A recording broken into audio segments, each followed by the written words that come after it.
This is Shylo Ekstrom. I have an amazing guest with me today, Amanda Smith, the mindset engineer. And we are excited. Real conversations, real people, real grit. Okay, so we're going to jump right into it. Amanda, I'm super excited. I obviously wanted you on my show. I wanted you to be my first guest, and there's a reason for that. Amanda and I have been friends for several years. She's also walked me through a lot of mindset perception changes. She's been with me through some really tough times, and she's just an all around an amazing woman, an amazing mother, wife, but also an amazing friend. And her talents are spread. And I'm just going to get my phone because I'm not going to pretend I can remember all this because she's just incredible. So, you know, you've seen a lot of adversity. You've been through a lot, the loss of your father, the loss of your father-in-law. You also served in the Navy, which is awesome.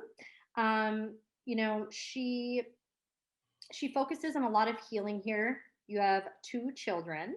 Obviously, you have an amazing husband, Nick. I'm going to say that. You know, you are helping people through metaphysics. I know you're earning a master's degree right now. You were in Utah for a long time. So people probably are like, wait, she's in Utah. No, she's not. She's in Meeker, Colorado. Beautiful, beautiful. Let's see what else. You know, you're a coach. You do foot zoning. You're going to explain what that is because there's a lot of people are like, what the heck is that?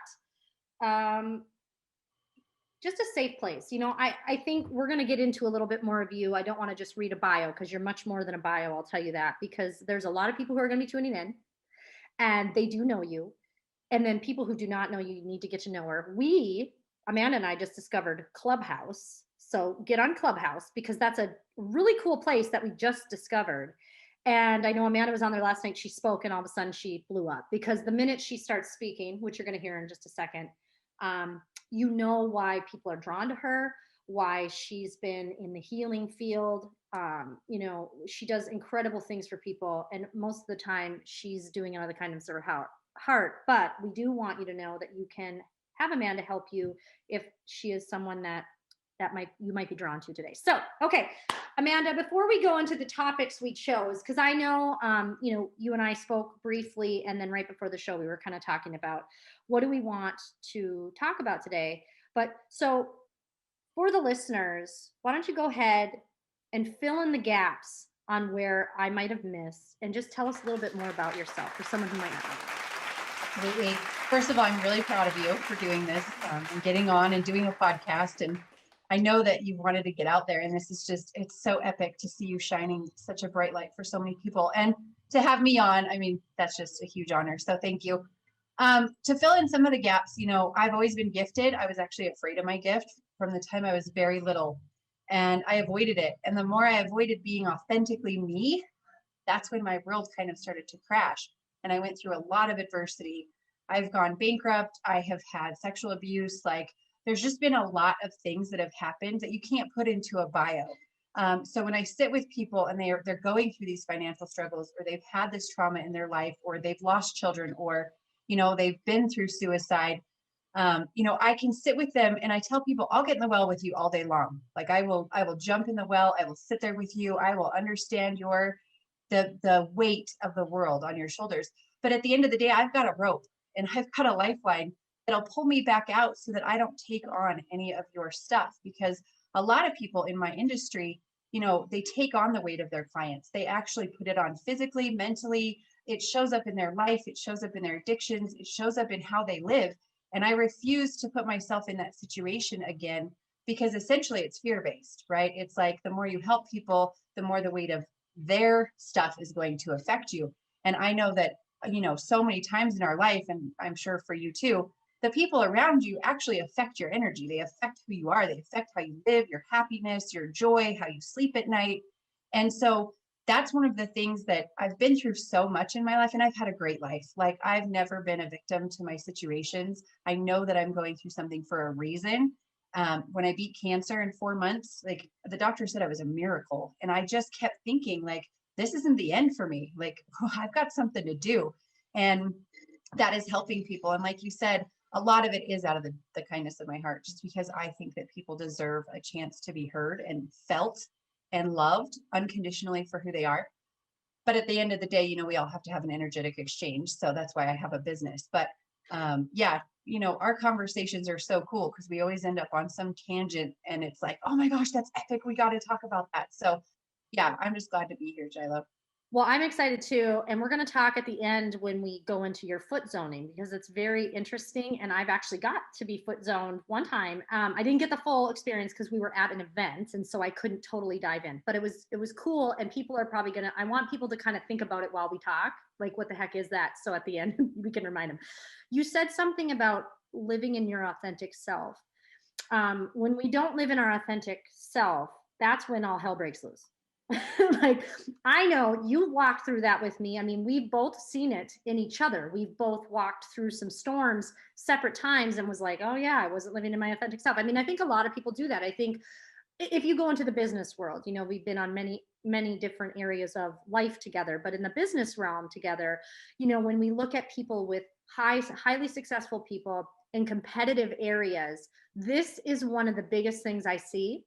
And it's so hard to teach somebody when they're trying. And so being authentic is really important. So I want to ask you before we talk about fear, because that is our topic today, is fear. So everyone who's joining us, we want to talk about fear because it is everywhere right now. It is happening on massive levels. Fear is used for propaganda. Fear is used to drive things, good and bad. And we really want to change your thought process around fear. But let's talk about that. So you weren't living authentically, and I know I wasn't, and I was destroying myself. So I was trying to be this person I wasn't, and it finally I like snapped out of it and had to go through a major shift to be like, screw this, I'm going to be me, and I don't care what people think. And I think it does come down to that. Sometimes you have to not care what people think. But talk about that quickly in the journey that you took. What was going on, and how did you fix that? Because you have completely transformed. Yeah, so it really started when I was in the military. I just didn't want my gift. I was so afraid of it. I was so scared to be me, right? And we all have gifts. So I'm not talking about some metaphysical mediumship gift that you're petrified of. I'm talking about showing up in a group of people authentically that, you might worry they're going to judge you. And I know my biggest adventure was when I decided to walk away from a $7 million a year business. I knew that I needed to go. I knew that I needed to shift. I couldn't be who I was in that space. And when I walked away from that, it was like I was walking away from a foundation of friendships and relationships and financial income. But I couldn't stay there. And so, I had a paycheck on Tuesday. The next Tuesday it was gone. And it was like, what am I going to do now? But when you close one door, another door opens, and sometimes you don't know what that door is going to be. And this is where fear comes in. We're so afraid as humans, as souls, to have this fear of change. The only consistent thing in life is change. Your skin changes, your cells change, who you are changes, the people you're around change, your children grow up. There's so many things in life, in all of it. You don't like the same movies or the same books, but yet as humans we're so afraid of change. So there's this massive holdback.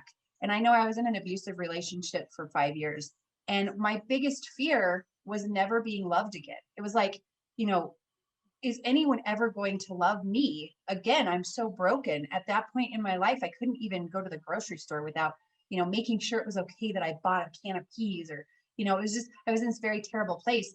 And I had a friend tell me, she said, you're literally sitting on a fence. You've got one leg on one side and one leg on the other. And you're so afraid of what's going to happen that you're literally putting yourself in this miserable, painful place. And she said, the only person that's going to be able to change this is you. You have to make a decision. And how many times as people do we just avoid the decision? We just keep living in this space of normal or what we know because it's better than what we don't know.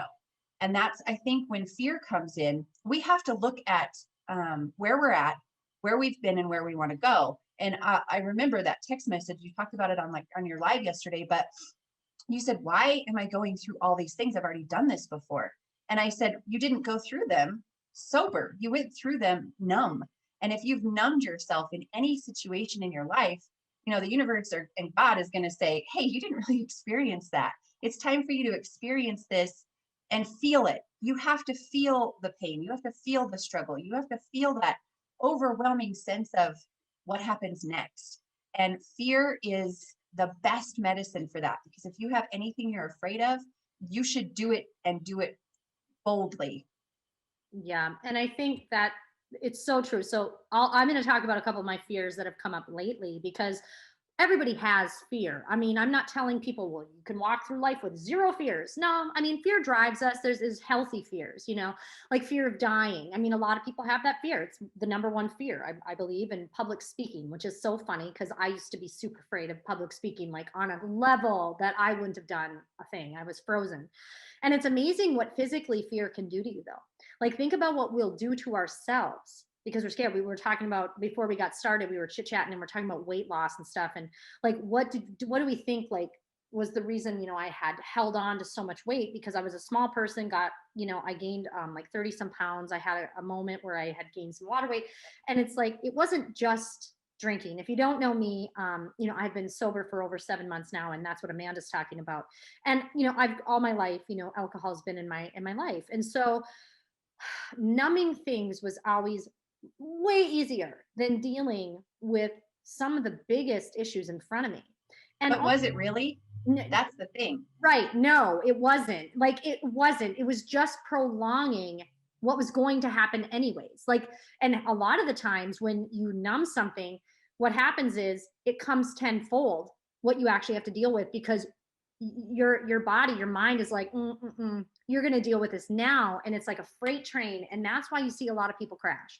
That's why you see a lot of people have meltdowns and things happen. So coming back into fears, my biggest fear, and this is something that I would have never said before, and I feel so silly when I say it sometimes, is being alone.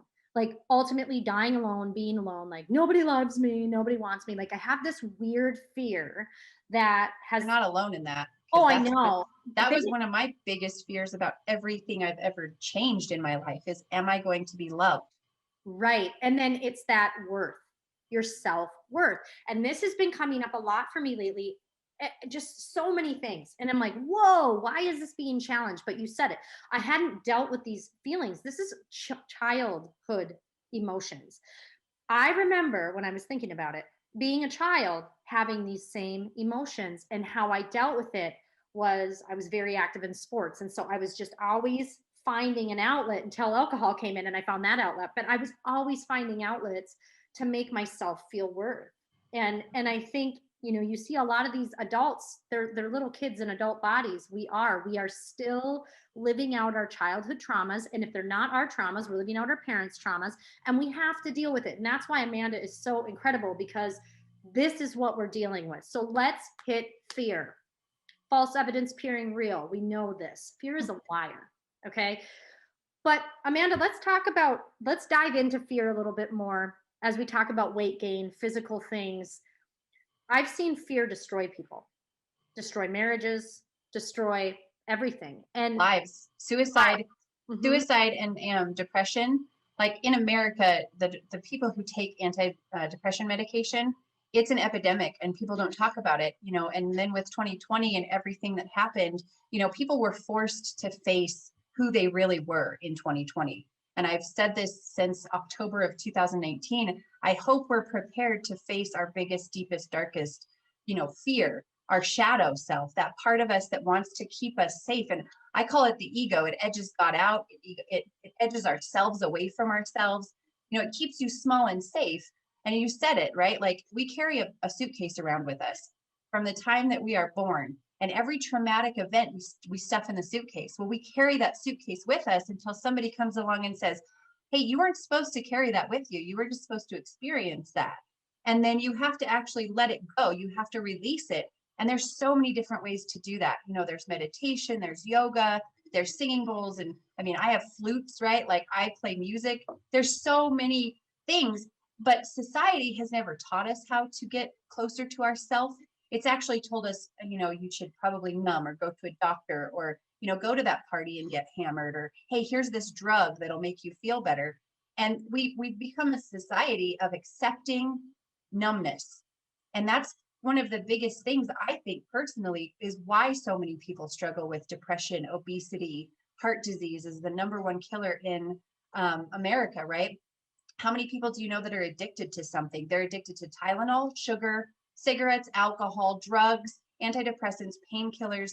There's all these things, and they're all just an avenue that makes it easier. And I say that very casually, but it makes it easier for you to deal with your life. But as a soul, we came here to have a human experience, in my opinion. And I think that you forgot how much you already knew. So you have to experience these things to elevate your experience. And life is like a video game. You start out on level 1. And if you don't kill the beast at the end or accomplish that goal, you repeat level 1 over and over and over again. And how many times have you heard somebody say, I can't believe this is happening to me again? I just went through this with these friends. I just went through this with this spouse or this ex or this boyfriend or this employer, right? How many people have you heard say that? And I instantly tell them, you haven't beat the level yet. You haven't learned what your soul needed to learn for you to accomplish the next hard thing. And I had a conversation with Bob Proctor when I was going through cancer. He's an absolutely incredible human. He changed my life. He's a friend of mine. I can call him and he answers the phone, which is so mind blowing to me because little Amanda Smith gets to talk to Bob Proctor, right? But he told me, he said, do you think problems go away as you get older or more experienced? And I said, well, I hope so. I don't want to be dealing with problems all my life.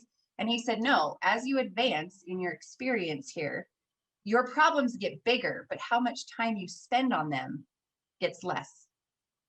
And it was like, that to me was the most mind-blowing thing. And everything I experienced in my life, even my husband losing his job and us moving to Colorado, I was like, if that would have happened to me 5 years ago, I would have been in a complete and total terrible state of depression and anxiety and fear and all this stuff.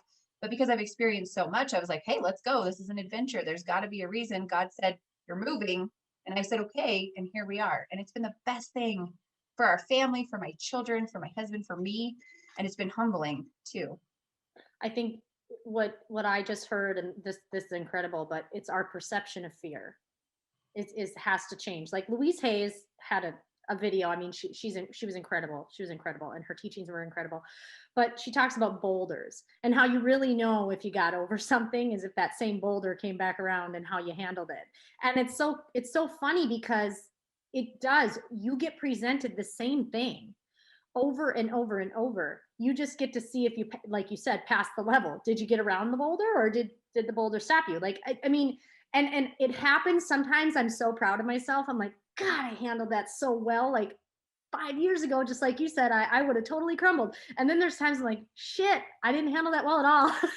I didn't learn my lesson. Like, whoa. I think we've all been there in that. You're It's like, wait, can we have a redo? Can I start that over? Because I probably would have handled it a little bit. I did not handle that well. I reacted poorly and got to go back to the drawing board.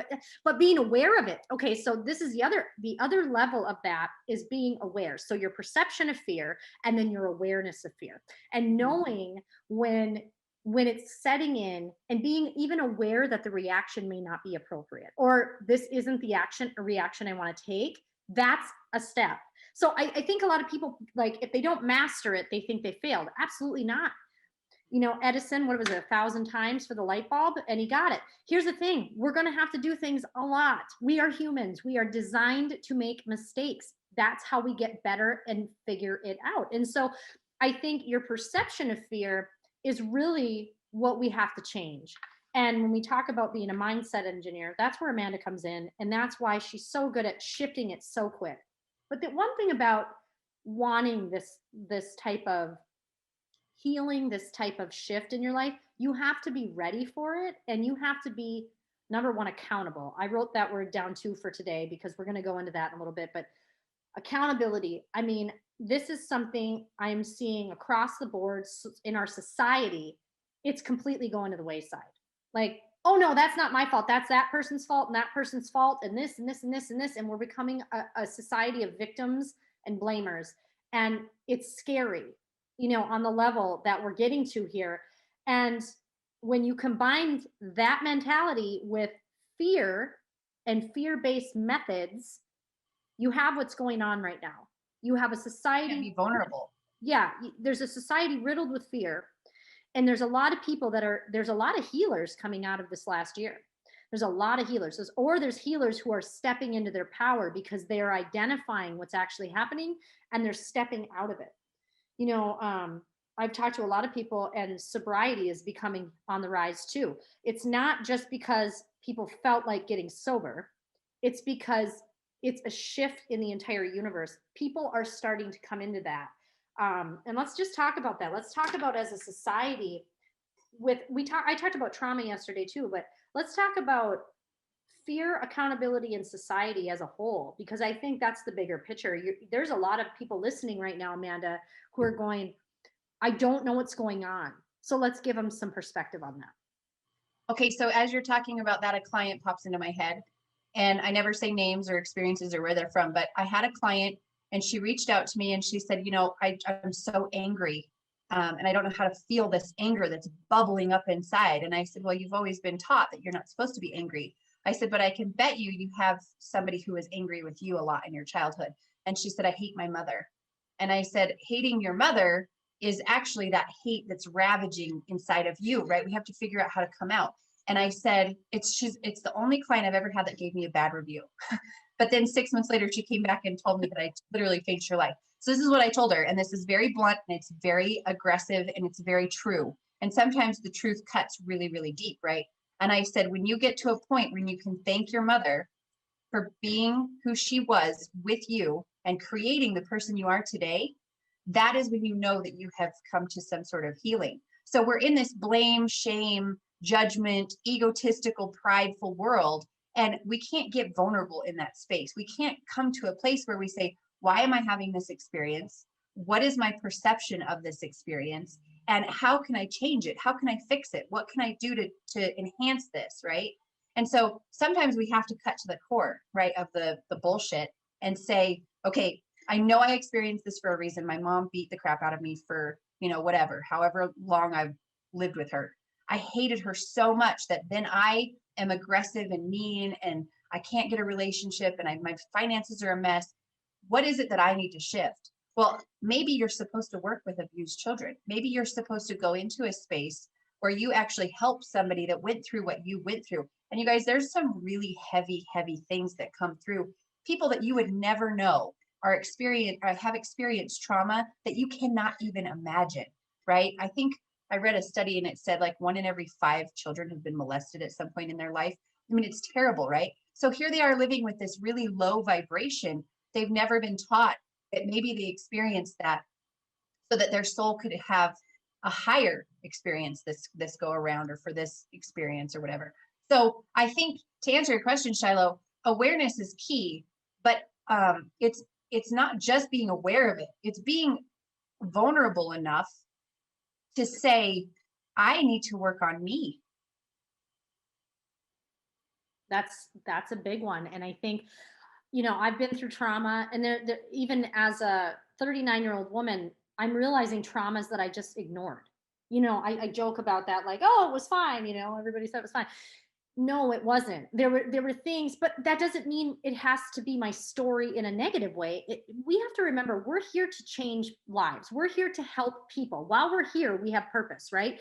Our stories are our purpose. We might think it's so funny because 5 years ago, I would have never thought part of my story would have even mattered. And now I'm like, holy crap, I could help a lot of people with that story. I just never realized it. And I never thought it was valuable. Everybody has value and everybody has a purpose, but we have to dive in and tap into that. And a lot of the times it just comes down to sharing our stories, whether it be with a person one-on-one. If you're somebody who gets on a platform and does that, that's great. And Amanda is never afraid to speak to somebody, whether you're in the elevator, it doesn't matter. Amanda will talk to you no matter where you are. It doesn't matter if she knows you or not. She is that person. You will always have a safe place with her. But no matter what it is, never be afraid to share your story, even if it impacts one person. I think it's so important. Yes, accountability is important, but yeah, you've got to be ready to take those steps. Well, and on that too, Shylo, really quick, I just wrote this down. In life, you have mentors, right? Like every single situation is a teacher. Every experience it's teaching you something. So if you can get into a student mentality versus a victim mentality, life literally will become an experience for you. So when I was diagnosed with cancer, I went straight into victim mode. And I said, I can't die. I have babies. I have to be a mother. I have to live for them. Like my husband can't raise my babies without me on this planet, which of course he could if that was my path that I chose. But I got really angry and I said, no, God, like I have a purpose here, damn it. Like I am supposed to be here. Take this from me. And when I got the answer, it was like, okay, you have to be a student and you have to learn.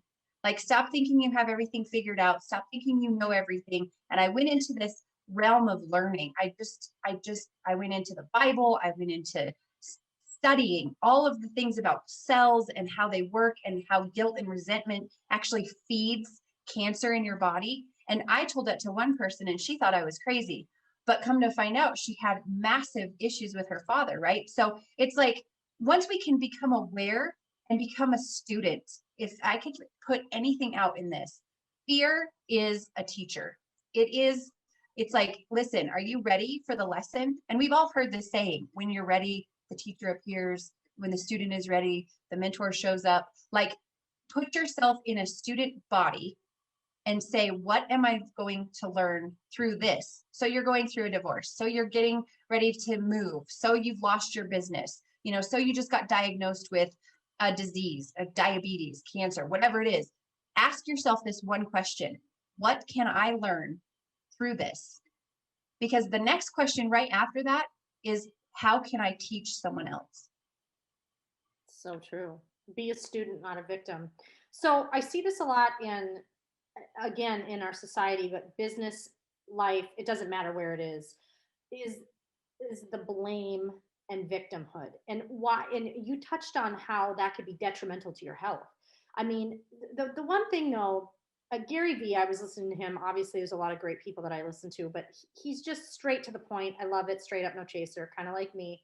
And you have to take 100% responsibility for everything you do. Like, when you do that, though, this is what I want to help people with. When you start showing up like that as a student and taking responsibility and not getting so wrapped up in your ego, like, oh, I made a mistake, it's this person's fault. No, no, no. I made a mistake. Celebrate it. You have to shift your perception on mistakes, failures, and screw ups, because that is what's going to get you there. And when you start taking 100% responsibility and accountability, life gets easier. It 100% does, because now you don't have to worry about who the blame is getting shifted to. You don't have to feel this resentment towards others. You know what? I've had many things go on in my life, and even in the last year, 6 months, couple weeks, every time I've sat back when anything has come up, small, big, and I might message Amanda, but I also think about it and I say, why is this coming up?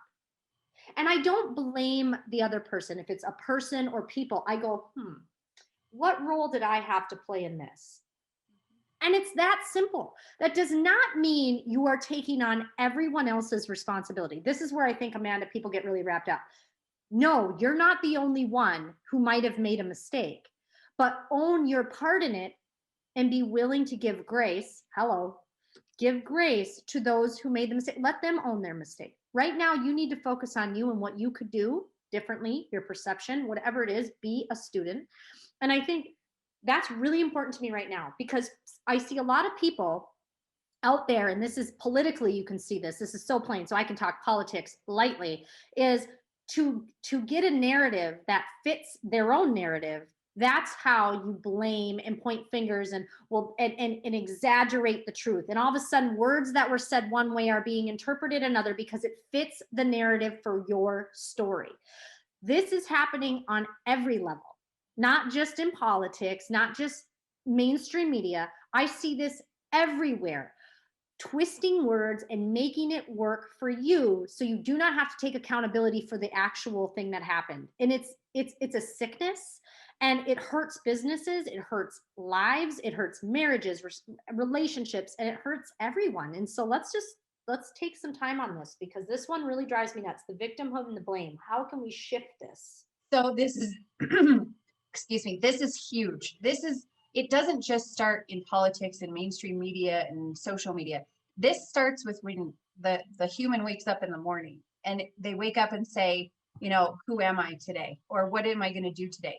And so, I like to create content and I like to give you guys stuff that you can work on. So if this is the first time you've heard any of this stuff and you're like, wow, these guys are like, whoa, what's going on? Start with the book, The Four Agreements by Don Miguel Ruiz. because if you are impeccable with your word, if you don't take anything personal, now think about that. If you don't take anything personally, like nothing. So the guy flips you off as you're driving down the street and you're like, oh my gosh, like what a jerk.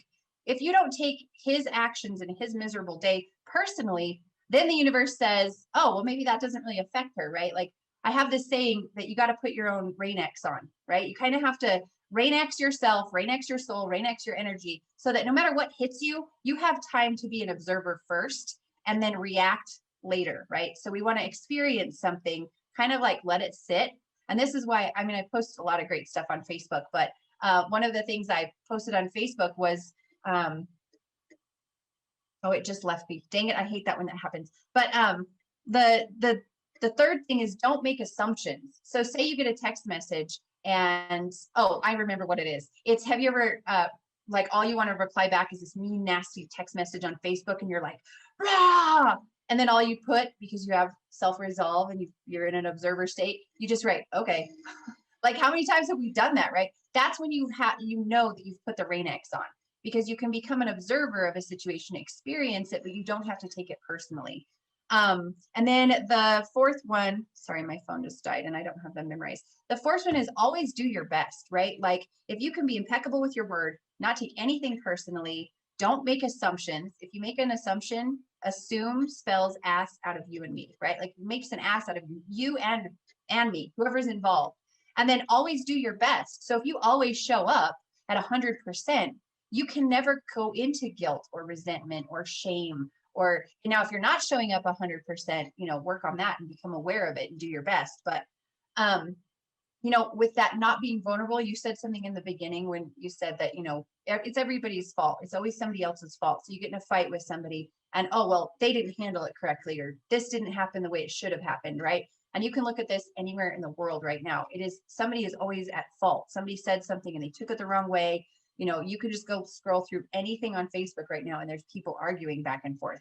But don't ruin an apology with an excuse, right? I am sorry that I showed up in a way that didn't help this situation. I'll do better next time. Period, end of story, it's done. Now, obviously there's situations where, people really might need an excuse for that. But if you do your part, show up and do your best, don't make any assumptions and don't take anything personal, life gets really, really simple. It really does. I think that's so important. As we wrap up, we're going to talk a little bit more about Amanda's specific foot zoning, and we're going to get into that too. But the Four Agreements is an incredible book. Get it on Audible, get whatever, just get it. And it's like a guide to life.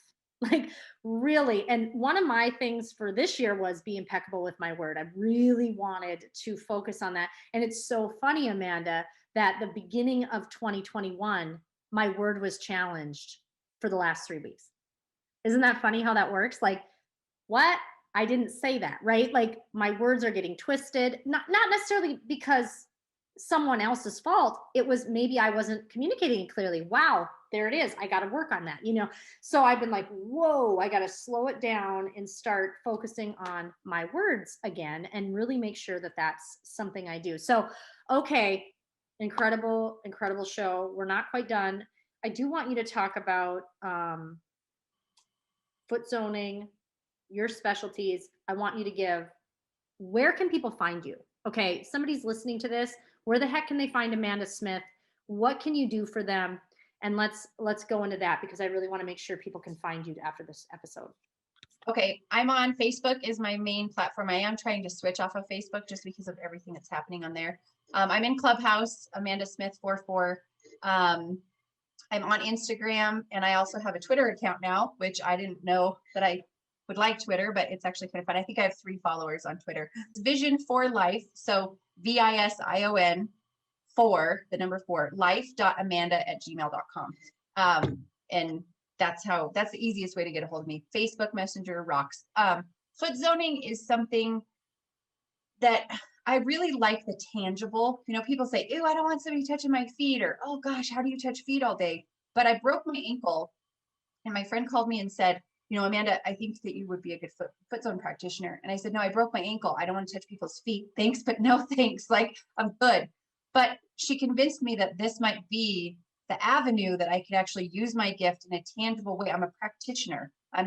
It's not like woo woo, right? So I get on somebody's feet and all of a sudden I can feel if your digestive system is a disaster. I know when your lymph system is a mess.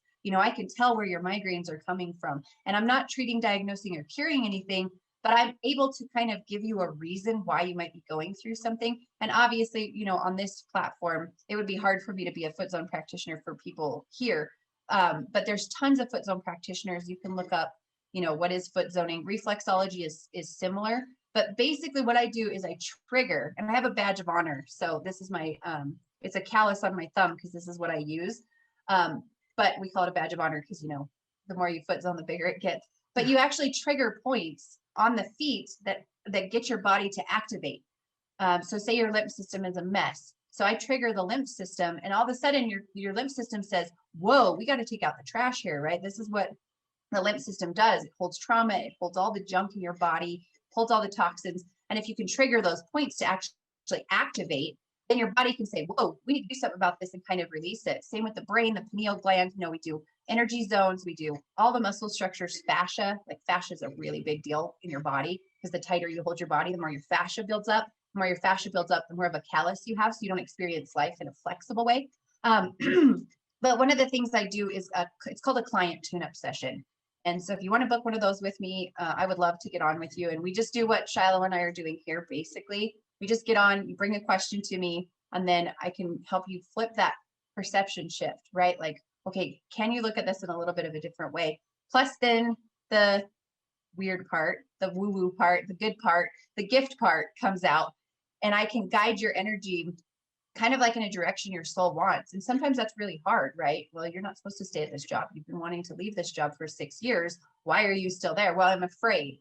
Okay, well, let's start working on that fear and then move forward with it. So yeah, I love what I do. I love being able to help people. And it's stuff like with my friendship with Shylo. We've known each other for almost 10 years now, which I think is mind blowing. But it's seeing people just take, a one-line text and change their whole life and do what they were supposed to do for a year, right? You were supposed to start a podcast a year ago, and here it is. And it's just so awesome to see. So thank you for having me on, Shylo. I just love you to pieces. Well, I'm super grateful to have you on. Amanda Smith, mindset engineer, an amazing woman, and grateful for this episode number 2 in the books. Go ahead and find us on Lux TV app. This is a Lux Media production. We will be off Facebook. So this will live on Facebook, but no longer as of February 12th. So make sure you got Spotify or Apple Podcasts, something, get the TV app. Check us out. You can find me or ask me questions at rebelinfluencer@gmail.com if you have any questions, comments, or anything for the show. And again, Amanda, awesome. I hope you have an incredible day. And yeah, this is a wrap. Episode number 2 in the books.